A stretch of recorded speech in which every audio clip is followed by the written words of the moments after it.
Добра вечер, почитувани гледачи. Јас сум Анастасија Илиевска и со оваа емисија заокружуваме оваа недела кога станува збор за емисијата За или против. Ќе се обидеме со мојот гостин вечерва да направиме анализа не само на изминатава недела, односно на сите актуелности кои што ги оставаме зад нас оваа недела, меѓутоа имајќи предвид дека сме на само една недела, неколку дена до крајот на оваа година, ќе направиме една анализа, краток осврт на сето оно што се случуваше и изминатава година. Вечерва имам соговорник со познавање во многу области, така што велам добра вечер на Иво Наталевска, председател на Македонската асоциација на новинари. Добра вечер. Добра вечер и чест ми е што ќе направиме една убава политичка анализа на моменталните состојби и на годината која што изминува, пред портите сме на новата 2026 година. Обично секогаш пред крајот на старата година и дочекот на новата година некако сите правиме резиме на тоа што сме направиле, што сме постигнале, но пред да одиме на анализа на целата година, што според вас е најспецифично, односно кои настани одбележаа годината и како тоа што ќе донесе во следната година, па и како власта, опозицијата се справија со сите околности, би сакал да се осврнеме на последнава недела што беше актуелно. Ајде да почнеме од тука. Што според вас остави печат во оваа измината недела, па да почнеме од тука да продолжиме со разговорот?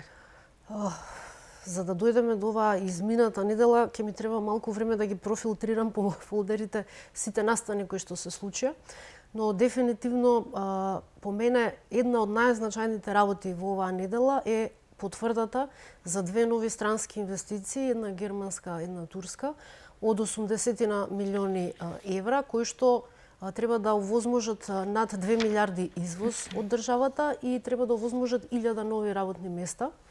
Како и оптимистичката најава од премиерот дека до крајот на годината очекува потврда за уште 3 странски инвестиции и тоа се само во последниот месец, да речеме декември, вести кои што наговестуваат враќање на оптимизмот за странски инвестиции во Македонија и враќање на Македонија на мапата на безбедни дестинации за странски инвестиции во економска смисла и во политичка смисла на зборот, што беше нарушено од претходната влада на Социјалдемократскиот сојуз на Македонија и на Демократската унија за интеграција.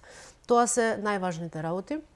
Втората најважна работа е смената на државниот обвинител Љупчо Куцевски, одлуката на владата за негово разрешување и потоа неговата оставка, како и констатираната оставка од собранието. Сега да видиме кој ќе биде неговиот наследник, бидејќи од изборот на неговиот наследник ќе зависат многу состојби во државата.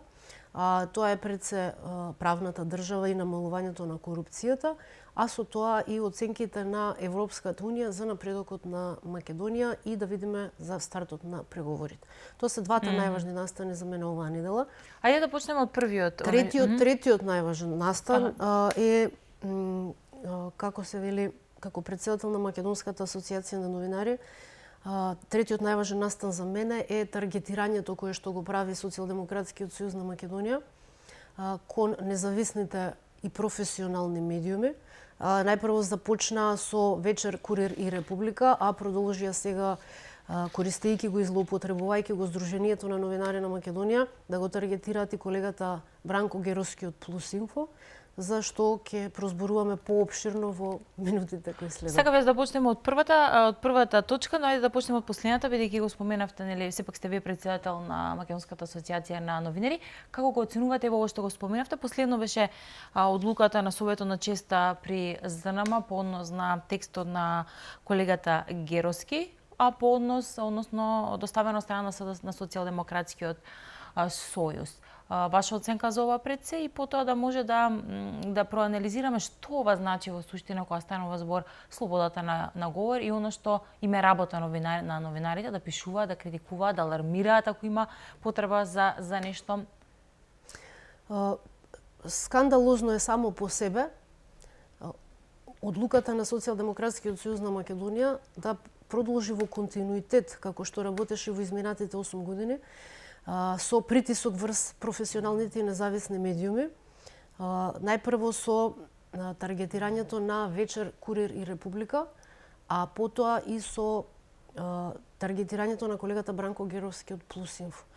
Фактички сега Социјалдемократскиот сојуз на Македонија користи една добро воспоставена пракса во нивната партија, која што најмногу ја користеа Зоран Заев и Радмила Шекеринска додека беа во опозиција, потоа ја користеа и додека СДСМ беше на власт, па ја употребија и алатката специјално јавно обвинителство и редовно обвинителство за да вршат притисоци додека беа на власт, и сега продолжуваат и понатаму како опозициона партија со истата пракса да сеат страв, да ги загрозуваат животите, да ги таргетираат новинарите и да создаваат клима на линч и недоверба од јавноста кон медиумите со квалификациите кои што ги употребуваат и за Вечер, и за Курир, и за Република, и за колегата Бранко Геровски. Дополнително поскандалозно од сето тоа е одлуката на Сдруженијето на новинари на Македонија, наместо да го брани Бранко Геровски, чиј што член е повеќе од 40 години, тие донесоа одлука на некој состанок на кој што Геровски воопшто не бил ни поканет, за да може да се одбрани, донеле одлука со осуда дека Бранко Геровски користел говор на омраза, лични навреди, квалификации за лидерот на СДСМ Венко Филипче. Сега. Тоа што е скандалозно што него штитат новинарот е едната работа, зашто ние како Македонска асоциација на новинари веќе со нашиот правен тим разгледуваме неколку опции за неколку акции кон Сдруженијето на новинари на Македонија за да го заштитиме Бранко Геровски, без разлика дали тој ќе ја побара поддршката од нас или нема да ја побара за оваа работа. И без разлика дали ќе се сложи со акциите кои што ќе ги превземеме кон ЗНМ или нема да ги превземе.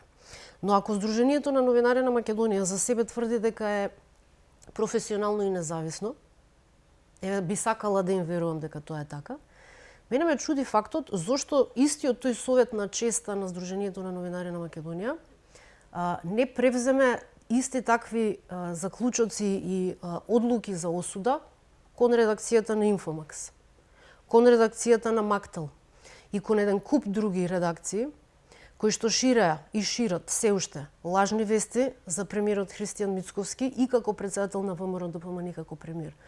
Шират клевети, шират говор на омраза, го таргетираат и лажно известуваат. Како може за едни, значи кога треба да се одбрани СДСМ, ЗНМ се први на линијата на отпорот и ќе осудат и ќе етикетираат кого ќе стигнат. Само да се зачува вака аурата на лидер на Венко Филипче, кој што треба да одговара за криминали од набавката на вакцините до клиничките центри и до златната виза во Дубај. Значи можат да го бранат Венко Филипче, а не можат исто така да постапат за премиерот Христијан Мицковски. Кога се работи за премиерот Христијан Мицковски, тие ги напаѓаат медиумите кои што објективно известуваат за владата. И непристрасно и професионално. Значи имаме двојни аршини. Но двојните аршини од секогаш биле карактеристика на таа левичарска опција и соросоидна опција во која што припаѓа и ЗНМ и СДСМ. И ние не можеме да очекуваме ништо повеќе од тоа. Што се однесува до правната разврска за овој случај, освен за Геровски, сега зборувам за Вечер, за Курир и за Република. Тоа што го направи СДСМ е напад врз службени лица. Не е физички напад, но е силен политички притисок и создавање чувство на несигурност и страв. И создавање на состојба во општеството каде што треба да генерира омраза кон нас сите. Затоа јавното обвинителство е должно по допрен глас да оформи предмет и да реагира во заштита на Вечер, на Курир и на Република и да си превземе соодветни акции и истрага против Социјалдемократскиот сојуз на Македонија и луѓето кои што стојат позади оваа хајка. Тие луѓе имаат име и презиме. Тие центри за анализи имаат име и презиме. Треба да бидат најдени и треба да бидат санкционирани.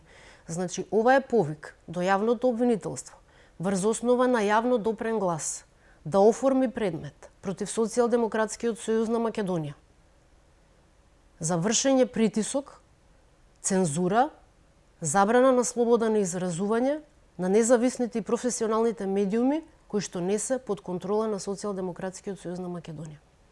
За колегата Бранко Геровски, ние во координација со Европската и со Светската федерација на новинари веќе ги известивме за одлуката на Сдруженијето на новинари на Македонија да го осуди колегата Геровски и да не го заштити, да го изложи на јавен линч и таргетирање. И во координација со нив ќе бидат превземени мерките за санкционирање на Сдруженијето на новинари на Македонија, кои што сега во овој наврат не би ги откривала, но верувам дека во следните неколку денови ќе имаме една многу, али навистина многу интересна разврска на состојбата. Ке следиме да видиме како се одвива настанете во секој случај. Ако има потреба, Ивановата ке седнеме тука и ќе разговараме. Одиме на првото на што го споменавте, а тоа е што денеска беше објавено дека веќе имаме враќање на угледот на Македонија, ако може така да се каже, кога станува збор кај странските инвеститори, што е одличен знак, затоа што на крајот на денот Македонија едно време беше своевремено препознатлива по инвестициите, потоа други не го земаа приметот, но генерално кога станува збор за добробитта на граѓаните, убаво е да имаме странски инвестиции, отварање на нови работни места. И она што мене ми беше доста интересно и што го забележа во денешната објава е дека нема да станува во суштина збор за компанија од автомобилската индустрија, што беше случај во најназад години во претходни инвестиции, туку ќе бидат странски инвестиции кои што во суштина ќе бидат фирми кои што произведуваат висока технологија. Претпоставуваме дека е нешто понапредни системи, ако може така да се каже. На што се должи враќањето на довербата кога станува збор во странските инвеститори? Ние на вестите слушнавме дека не само странски, туку и нашите домашни компании се охрабруваат повторно да вложуваат и да ги развиваат своите компании. Враќањето на Македонија на безбедната мапа за странски инвеститори, на угледната мапа за странски инвеститори се должи на повеќе фактори, меѓу кои најважна е политичката стабилност, економската стабилност, најважна е работливоста и довербата која што бизнис заедницата, седно дали се странски инвеститори или домашната бизнис заедница, ја има во владата на ВМРО ДПМН, и тоа е без исклучок континуитет цели 30 години во Македонија. И беше за очекување дека работите во економијата ќе се мрднат од мртвата точка и ќе се придвижат позитивно по промената на власта минатата година, а особено по локалните избори оваа година. Прво, со раздвижувањето на секторот градежништво и изградбата на инфраструктурните проекти имаме раздвижување на капиталните инвестиции и раст на капиталните инвестиции, што само по себе ја повлекува позитивната економска спирала на раздвижување и на останатите сектори кои што се поврзани со градежништвото и што доведоа до раст, еден од најбрзите економски расти на Македонија во последниот квартал, во предпоследниот и последниот квартал, споредено со претходната година и споредено со останатите држави во Европа. Тоа збориме за не велиме ние дека ние сме најдобри во Европа, но дека македонската економија покажува стапка на раст која што ги одразува економските политики и стабилната политичка ситуација во државата. Дека се завршува оваа година, која што беше изборна година, и која што владата со резултатите на локалните избори доби, како да кажам, поддршка и потврда на довербата која што доби во претходните локални избори, парламентарни избори, 2024 година, покажа дека оваа влада има доверба од над 50% од граѓаните, што е највисока доверба од било која од постоечките влади во Европа. Тоа е исто така голем сигнал за странските инвеститори да доаѓаат во Македонија. И потврда дека резултатите од парламентарните и локалните избори се потврда на политиките кои што ги спроведува оваа влада во текот на целата година. И сега фактички ние имаме политика во Македонија која што се потпира на 4 столба.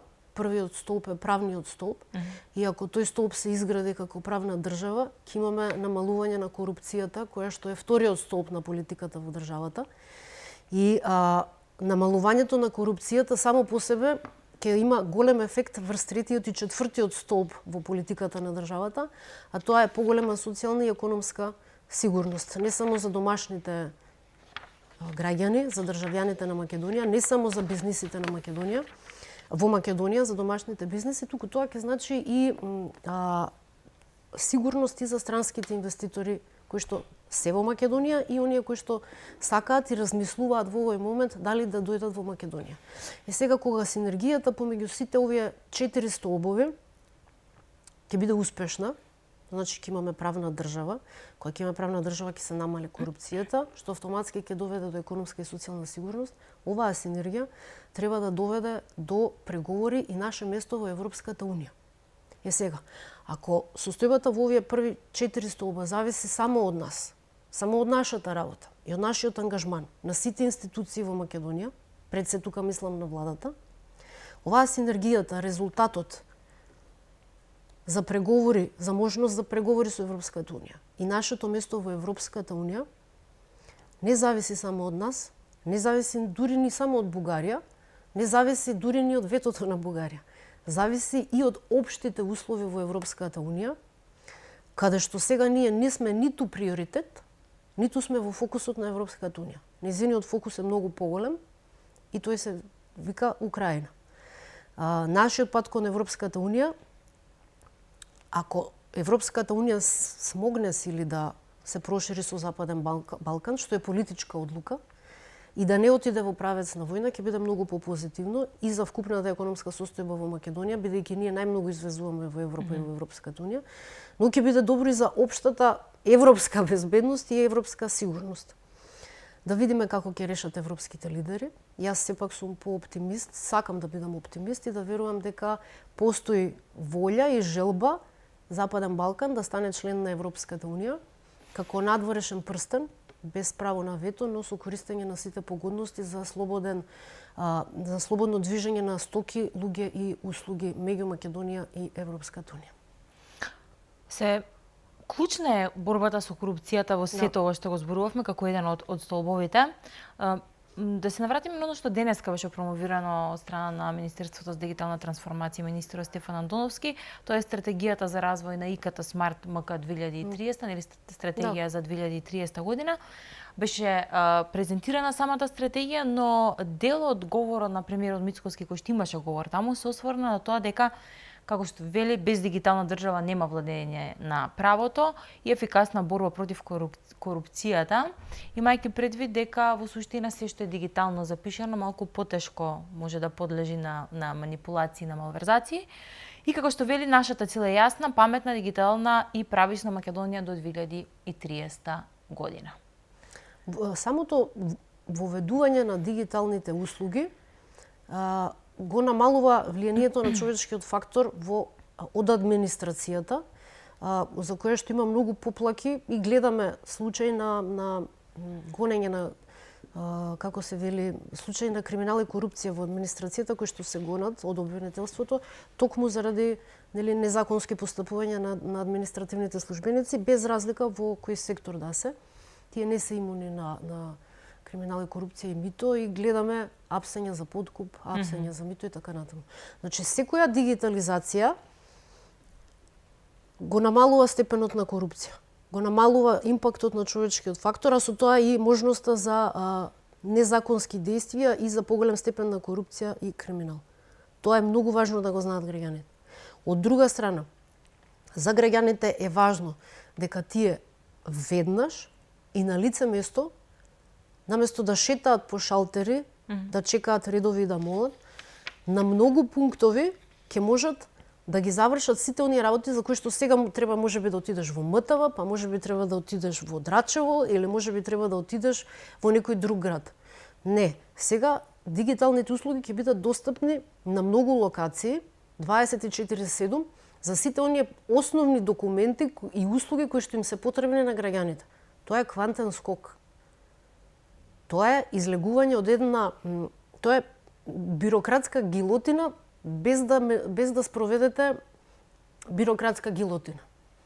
Значи, дигитализацијата е квантен скок во напредокот на Македонија Добро, ние едно време бевме лидери. Осовременување на услугите кои што им се потребни на граѓаните.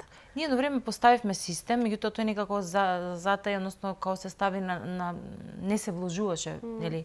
Меѓутоа сега како да се враќаме да кога станува збор да го земаме повторно примато, добра работа е направена, голем број на документи може да се изведат електронски, се поедноставуваат процесите, со тоа се заштедува и пари и време на граѓаните. Но да се вратиме на третата битен момент од оваа недела што вие го напоменавте, а тоа е оставката на јавниот обвинител Коцевски. Но она што беше интересно е дека државниот јавен обвинител Љупчо Коцевски си поднесе оставка и тоа се погоди во извременски период кога во собранието требаше да се случи седницата за негово разрешување. Присто беше на пресконференцијата кажа дека немал ни време да се подготви за да дојде на истата. Како го оценувате чекорите кои што беа превземени од Коцевски и што сметате дека понатаму ќе се одвива, бидејќи Советот на јавни обвинители денеска не успеа да заседава и да било што да направи, бидејќи не беше присутен еден од нив, како што кажа, поради оправдани причини. Љупчо Коцевски и Љубомир Јовевски се заедно со 10 специјални обвинители, можеби и Русковска влегува во истото друштво, срам за обвинителската фела и се главните и директни одговорни за 2% доверба во правосудството, кои што ја изразуваат македонските граѓани за целиот правосуден систем. Ние фактички заради овие десетина луѓе имаме заробен правосуден систем во кој што над 80% од обвинителите и судиите не можат да дојдат до израз и нивните добри резултати не можат да бидат ценети, нити да бидат пофалени за тоа што го направиле, за сметка на оние 20% кои што прават се за да го урнисаат угледот и на обвинителството и на судството, а тоа е пред се заштита на нивното незаконско работење или народски кажано, заштита на нивниот криминал и корупција. Тоа го правеше не само Љупчо Коцевски со хајката која што ја направи против обвинителите Јовет Цветановски и Мустафа Хајрулахи, кои што требаше да одлучуваат по кривичната пријава за незаконските бонуси кои што се ги поделија 10 специјални обвинители. Тоа го правеше и Љубомир Јовевски, неговиот претходник, кој што ја го алиментираше незаконскиот трансфер на специјалните обвинители од специјалното обвинителство во редовното обвинителство по падот на Катица Јанева и по падот на специјалното јавно обвинителство. Заедно со предметите кои што ги водеа тие обвинители и кои што се уште се активни во судот. Дел од нив некои се завршени. Тие двајца се главните кумови на организираната криминална група од специјални обвинители во обвинителството, кои што се викаат поранешни специјални обвинители. Додека Македонија и правосудниот систем не го разрешат проблемот со 10 поранешни специјални обвинители, не може да се реформира правосудниот систем, особено обвинителскиот систем. Не може да има доверба. Значи, пред новиот обвинител сега ќе биде една многу тешка задача.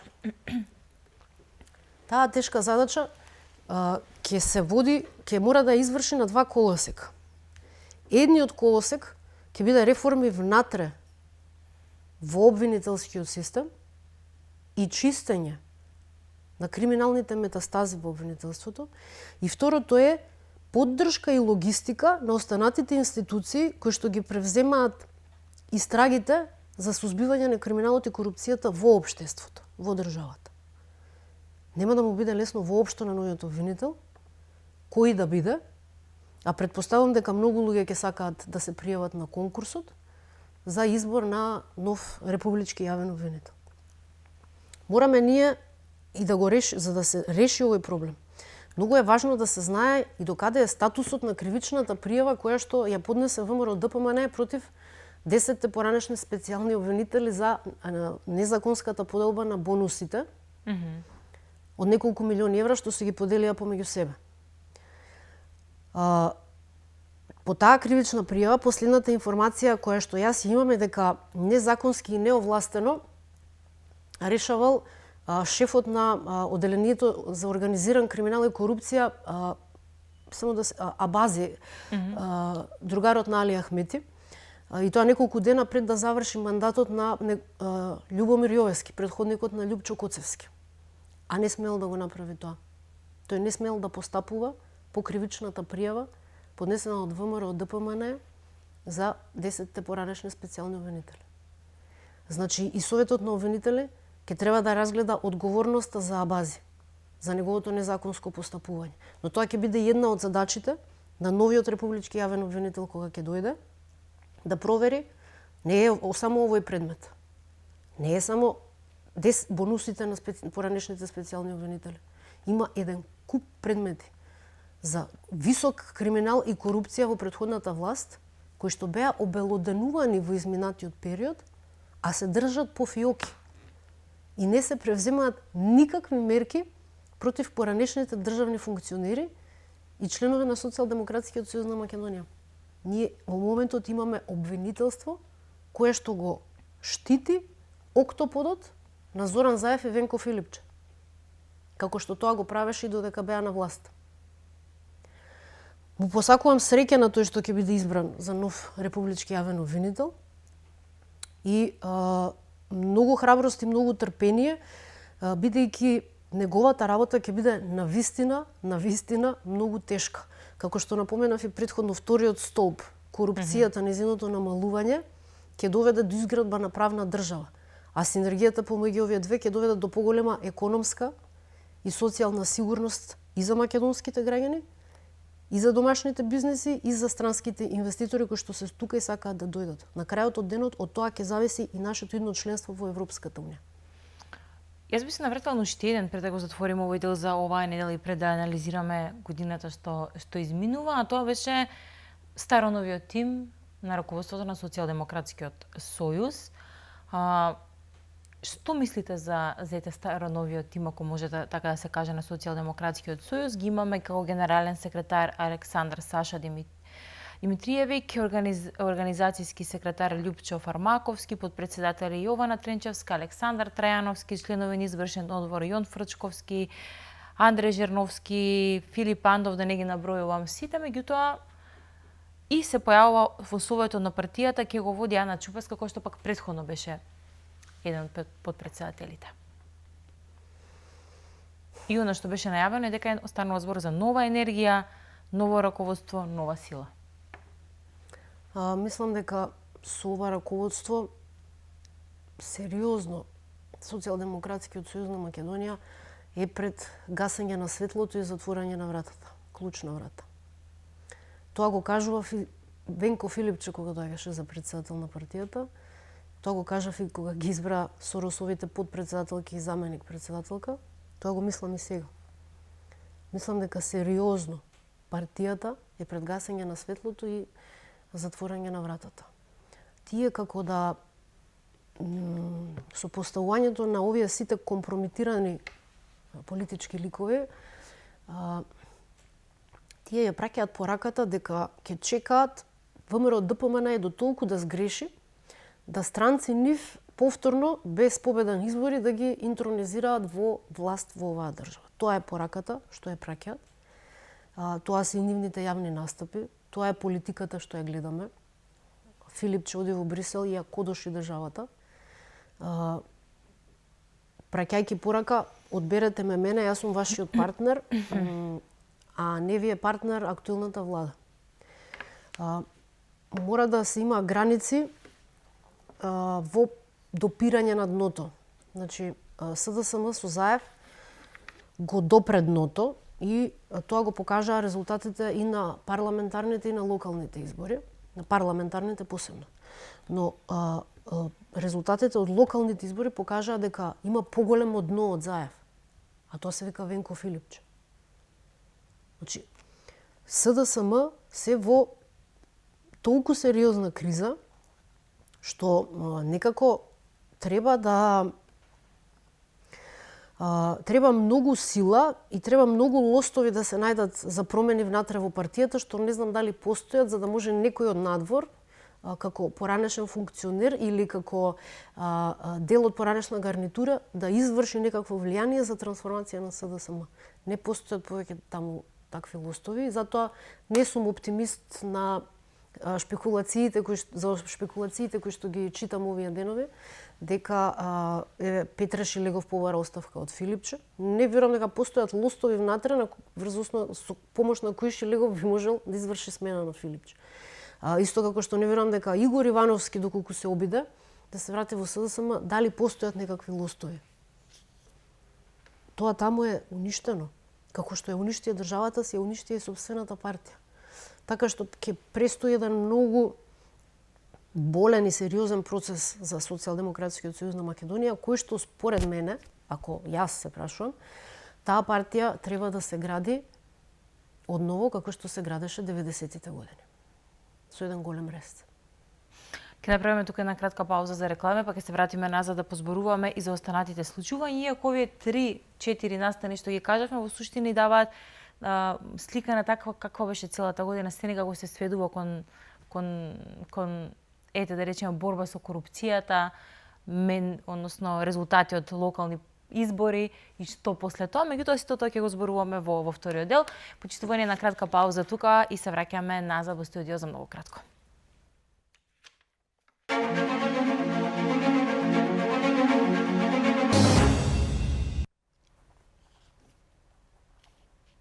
Да се враќаме назад во студиото, продолжуваме понатаму со разговорот. Го анализиравме оно сето на што се случи изминатава недела и како што реков, клучни беа и 3-4 работи кои што ги споменавме, имајќи предвид дека даваат и една слика за така како се движеше годинава, меѓутоа што сметате според вас дека се моментите, настаните кои што одбележа оваа година, која што ете ни заминува за неколку дена?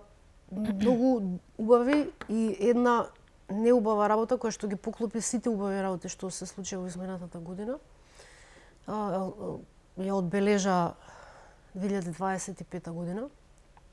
Најнеубавата работа е трагедијата во Кочани, која што се случи и што ја зави цела Македонија во црно. И способноста на владата да се справи со трагедијата и во завршувањето на истрагата логистички за потребите на обвинителството, што како акција, робусна акција на владата, позитивно одекна во целиот регион и во цела Европа. Но за жал ние бевме на насловните страни од црната хроника поради трагедијата.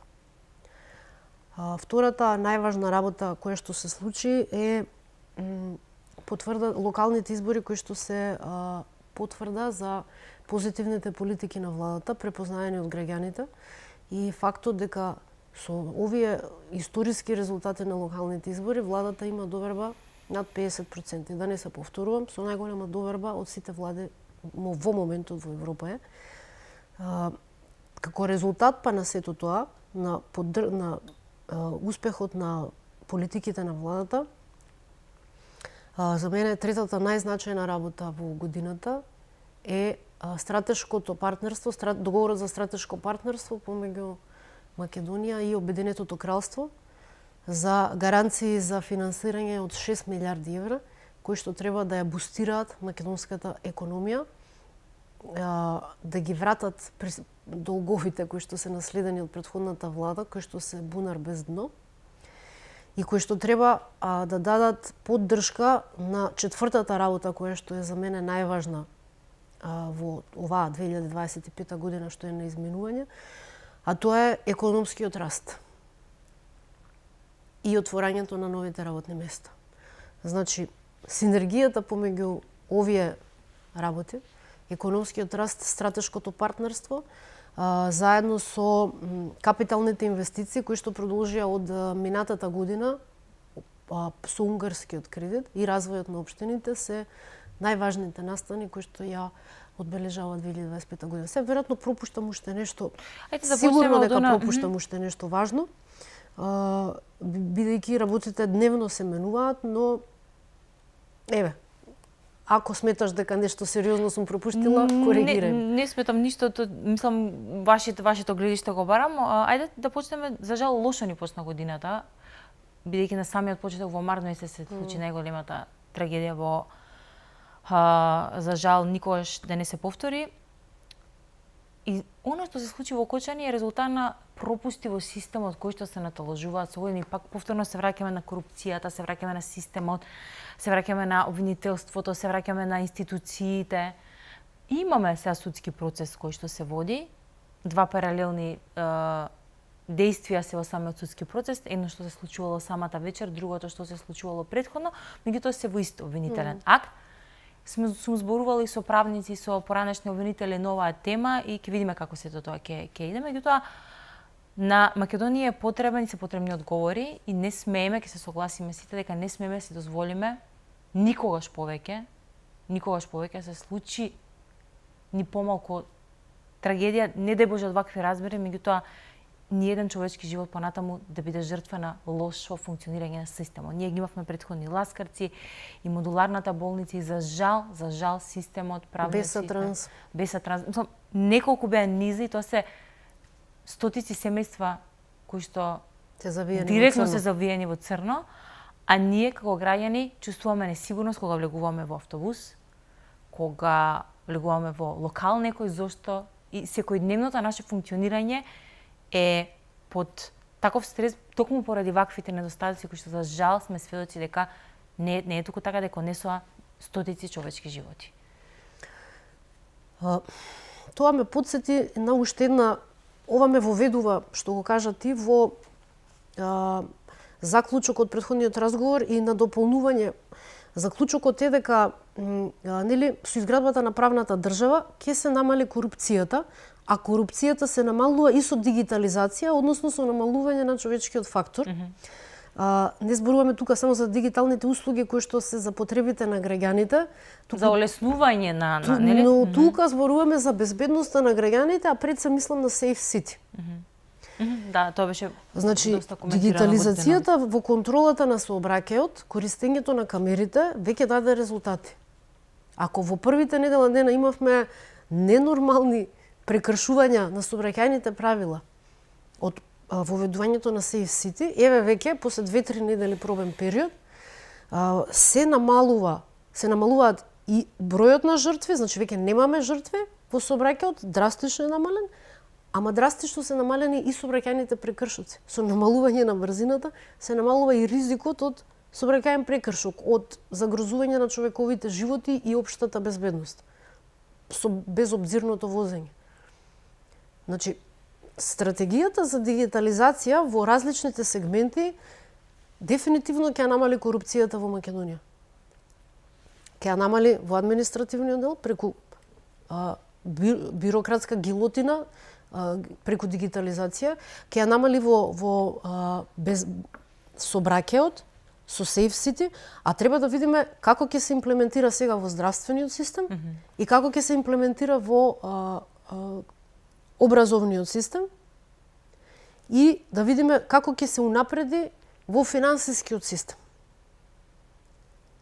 Јас би сакала, например, да видам да се дигитализираат извршителите не само во конекција со банките, туку да се дигитализираат, да направат еден централен систем, за да не мора граѓаните и така лихварски им наплаќаат огромни надоместоци, за да можат граѓаните централизирано да видат кој извршител ги блокирал и заради што, а не да одат да молат кај извршители, па кај еден, па кај друг, па кај трет, банките не им даваат информации и така натаму. Значи дигитализацијата ќе намали корупцијата во секој сегмент. Буквално во секој сегмент. И јас би сакала тоа да продолжи во 2026 година. Би сакала тимовите кои што работат на дигитализација, предводени од министерот Стефан Андоновски, да добијат кадровско заселување и логистичко заселување за да можат процесот побрзо да го имплементираат во секторите.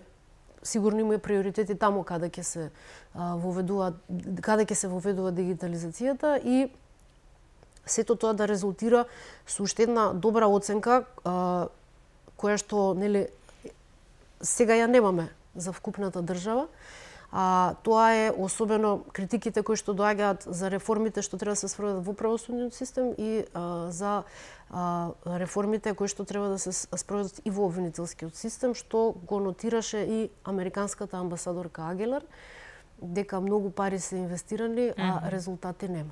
И го потсети премиерот дека очекува акција во насока на намалување на корупцијата во државата.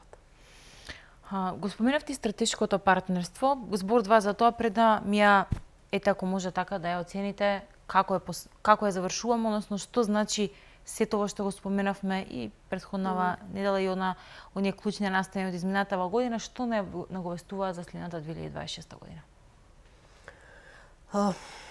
За 2026 година, ако за 2026 година прво тоа што зависи од нас самите, јас сум сигурна дека ќе го завршиме, но не сум сигурна како европските случувања ќе влијаат на таа траекторија и во кој правец ќе не одведат. Но она што е домашна работа за владата и за оваа политичка гарнитура која што сега ја води Македонија е да продолжи со борбата против криминалот и корупцијата, зголемување на економскиот раст, значи стабилизирање на финансиските институции, финансиска дисциплина во државата, зголемување на капиталните инвестиции, завршување на крупни инфраструктурни проекти, поголема поддршка за домашната економија, поголема поддршка за домашните компании и секако носење на странски инвестиции. Драго ми е што се менува портфолиото на странски инвеститори од автомобилска индустрија, значи од ниско квалификувана и средно квалификувана работна сила. Сега со овие нови странски инвестиции во високи технологии, ние ќе мора да имаме високо квалификувана работна сила, што пак ќе донесе еден сосема нов квалитет на македонската економија, во раст на платите и во раст на вкупната економија. Не е тоа... портфолиото што веќе го градиме кај самите инвеститори. Значи нема да бидеме ние само дестинација за ефтина работна сила. Македонија не треба да биде препознавана само како дестинација со ефтина работна сила. Македонија треба да биде перцепирана како држава со силен економски раст, примена на новите технологии и високо квалификувана работна сила. Тоа е мандатот, тоа е целта кон која што се стреми оваа влада. Јас посакувам во наредната 2026 година економски показатели кои што ќе ја доведат Македонија поблиску до оваа цел. Земја со високи технологии и високо квалификувана работна сила, со високи примања. Ние имаме, за среќа, имаме многу млади и поискусни, повозрастни лица кои што работат за странски компании, имаме знаење, имаме ноу-хау како и убаво е да се воведе една ваква димензија на странските инвеститори, односно веќе да зборуваме за малку поквалификувани, односно по високо платени професии, поквалификувани и така натаму. Бидејќи го споменавте случувањата во светот, дека во суштина не можеме ние толку да влијаме на сето она што се случува, меѓутоа сето она што се случува би влијаело. Кај нас имаме САД од една страна, случувањата во Европа од друга страна, развојот Кина и се останато. Како ја прецепирате светот во како го завршува светот, како ја завршува ова 2025 и во каков свет не само за Европа, него во каков свет да речеме ќе се раздени 2026 година? Сега во моментот во Европа и во светот генерално дува од сите страни. И ќе биде многу тешко и неблагодарно да се предвидува како ќе течат работите за Европа. Напоменав и на почетокот, и така да го завршиме тоа. За Македонија е најважно што не отстапува од европскиот пат. Над 62% од граѓаните даваат доверба и веруваат дека ќе биде подобро доколку Македонија стане членка на Европската унија, што е сосема оправдано. Тоа е наша стратешка цел. Од друга страна, еве во најновиот закон за авторизација на националната безбедност за 2026 година, од Соединетите Американски држави, ние, како дел од Западен Балкан, сме оценети како стабилна политичка држава, со стабилни демократски институции и со стабилна демократија. Тоа е уште една потврда на доброто владење од оваа владеачка гарнитура од оваа влада. Кажав дека нашиот пат кон Европската унија нема да зависи само од нас, нема да зависи ниту само од Бугарија. И бугарското вето ќе зависи од случувањата, од општите услови во Европска унија, на која што за жал во моментот фокусот е на Украина. Војната во Украина исто постојат две сценарија. Едното е нели продолжување на војната, што е непосакувано сценарио за никого. А второто е изнаоѓање на мирно решение од кое што нема да биде задоволна ни едната ни другата страна. Тоа значи дека ќе постигнат добар компромис, бидејќи не може едностранно решение да биде донесено. И ако Европската унија собере сили да го вклучи сега Западен Балкан, политички одлучи да го вклучи, ќе направи вистинската работа. Ако не, ние ќе продолжиме да се реформираме и понатаму, бидејќи друг избор немаме. Нам Европа ни е домот. Ние живееме тука во Европа. Не само за Европа, каде живееме, туку и за нас е многу важни како граѓани во Македонија се важни реформите. Генерално нам Европа ни е дом и географски, и економски, и политички, и ние треба секогаш во нашите одлуки, во нашите политики и размислувања да се водиме од таа премиса дека нас Европа ни е домот. Многу војни имаше претходните неколку години. Очекувате ли стабилизација? Само последно прашање, стабилизација на сето она што се случува во светот како жареште или Не очекувам стабилизација. Очекувам дека нема да прекинат дипломатските напори за изнаоѓање решение, тоа нема да се секако дека ќе се работат дипломатските канали. Меѓутоа, според сегашните параметри, тешко дека ќе имаме некакво смирување или затишје на жариштата кои што во моментот имаат потенцијал да еруптираат или некои веќе се еруптирани. Благодарам многу за вечерашното гостување, за анализата не само за изминатава недела, туку и она што ја направивме кратка за изминатава година. Да се надеваме дека ќе биде многу подобра 2026. За 2026 година на сите граѓани во Македонија им посакувам прво многу спокој, мир и здравје. Им посакувам на нив и на сите најблиски нивни да живеат во слога и мир. Сите да дојдеме до степен на благосостојба, во кој што главен проблем за кој што ќе разговараме е дали треба да биде потемно зелена или посветло зелена. Економски раст за Македонија и безбедност за сите граѓани. Благодарам уште за вечерашното гостување. Почитувани, ви благодарам за вниманието кое што го одвоивте за нас. Ви посакувам убав остаток од вечерта, убав викенд пред вас и секако останете на фреквенцијата на телевизија Алфа и вечерва и во викендот пред нас. Поздрав!